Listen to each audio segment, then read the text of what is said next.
Hi, Michelle Cromer. This is your Creating a Meaningful Life tip of the week. Are you feeling your nervous system just being wackadoodle? I know mine is, and a lot of my friends are too.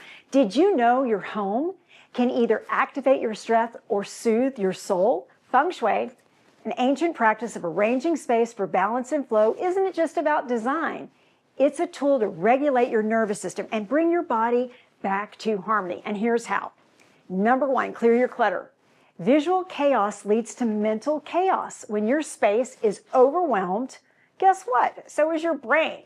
Start by clearing out just one drawer or one surface.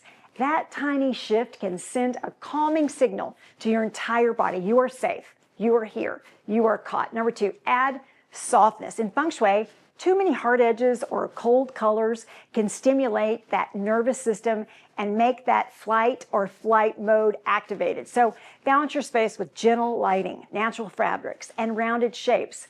Think throw blankets, warm lamps, and curves instead of corners. Number three, ground yourself with nature. Your nervous system responds beautifully to nature. We're meant to be out in nature. Place a small plant in your home. Open a window. Bring in elements like wood or water.